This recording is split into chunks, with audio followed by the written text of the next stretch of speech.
Hey y'all, I'm Selima. And I'm Tammy. And today we are answering a question that came in through email. So this person said, I live in the state of Maryland and currently have what the state calls a cottage business. Hubby and I are considering a tea shop with an apothecary. I'm trying to do research and case studies to determine if it is worth the investment in getting space, maintaining operations, etc. In your experience, are apothecaries or herbal businesses lucrative or sustainable? Great question. Such a good question. Where do we begin?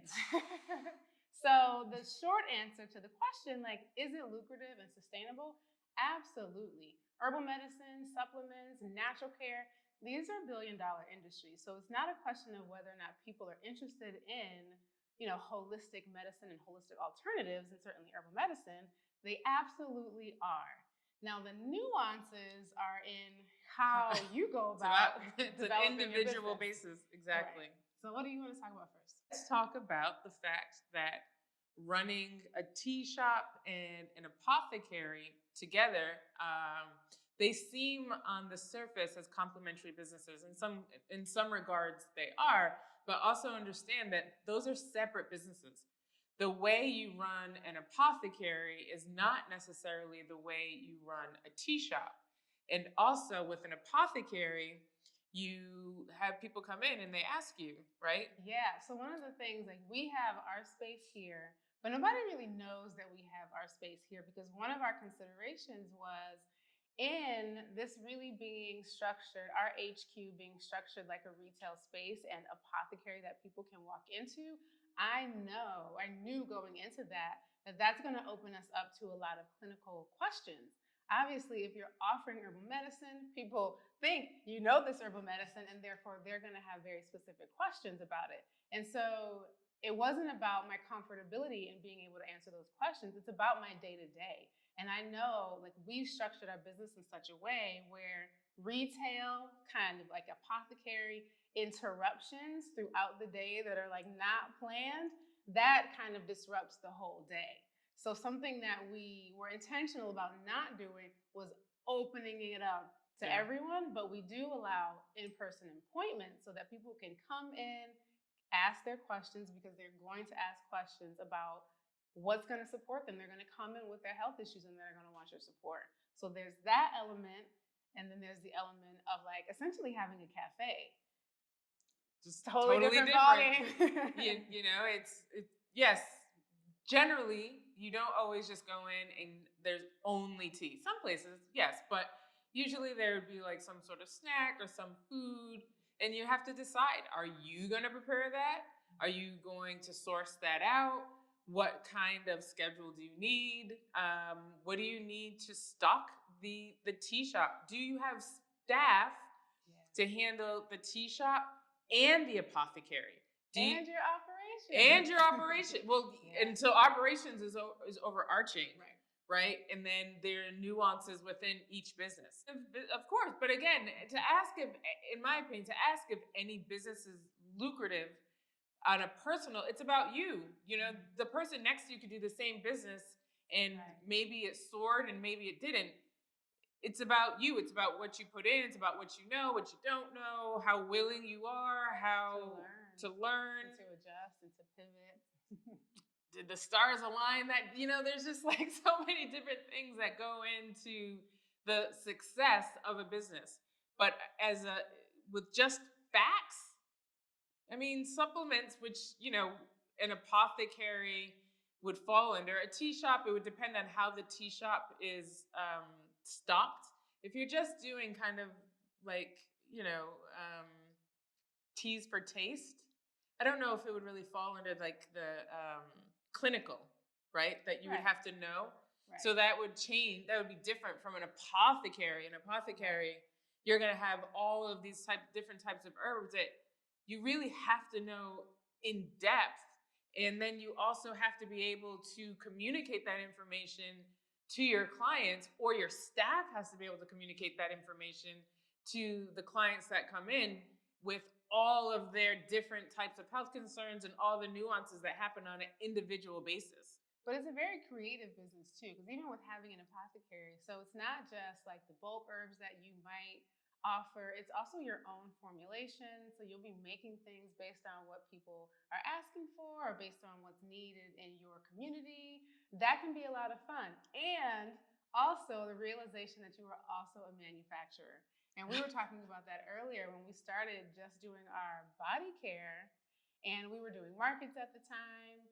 And I don't know, somebody said to us within the industry, they were like, oh, you're in manufacturing. And we're like, no, we just have these body care products. And it's like the dissonance, it really just didn't hit home for a while. It's like, no, we are in manufacturing.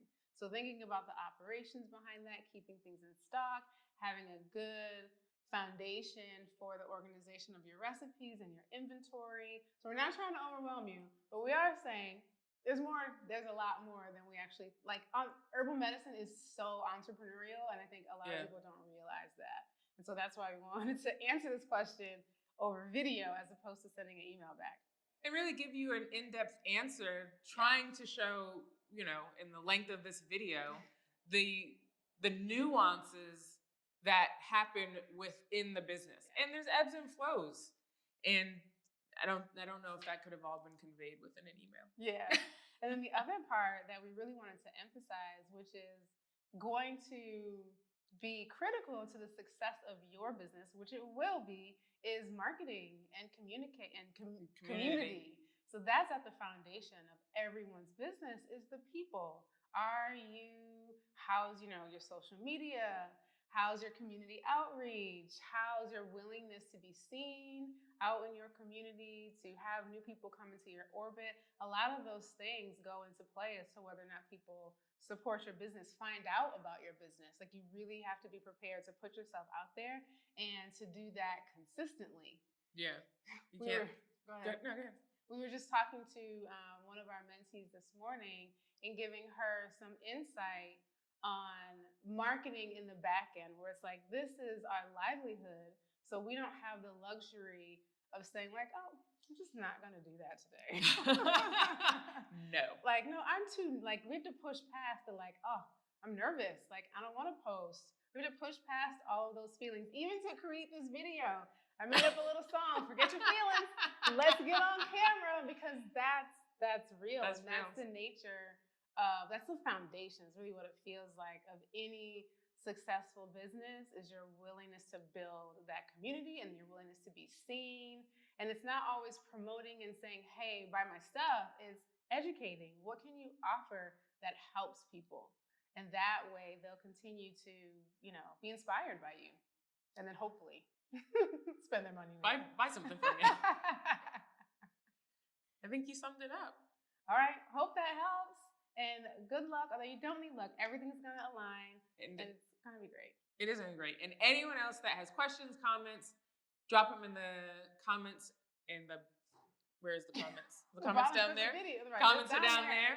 And we'll answer them. And that will further continue the conversation and add different perspectives. This is just our perspective. Everyone has their own life's experience and different perspective on this topic, because we get asked this question, not specifically, but we ask this question a lot. And so let's help everybody out. I did want to add. Okay. It was really helpful that we did the Power Up Business Plan competition. So we applied, and I'm sure this is in your area. It was through the local library. When we lived in Brooklyn, we applied for this business plan competition, and we won. We won first place. And it was funny. I remember sitting in the audience as they were going through the awards, and we hadn't been chosen yet. And you were like, I don't think we did. I was like, no, I think we won. And I was like, I don't know. Yeah, I guess we're going to go home. I know. We didn't place at all. Right. I was like, no, we got the top prize, which was $15,000, which goes like that for one. That's another video. Another video, another day. But the exercise of doing a full business plan, lots of people have different opinions about it, but I actually thought it was very valuable because it got us organized and it helped us see this thread.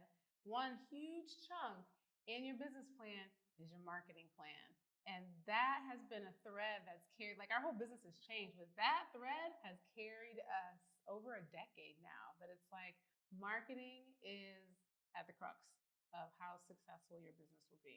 Everything else you can learn along the way, but marketing is a whole different discipline to really devote time and energy to learning. I agree. And I am so glad that you have dedicated that time into learning it. So, anything else? No, that's it. That's it. All right. Thank you so much for watching. Please like and subscribe. And again, drop your comments below. I know where it is now. And keep the conversation going.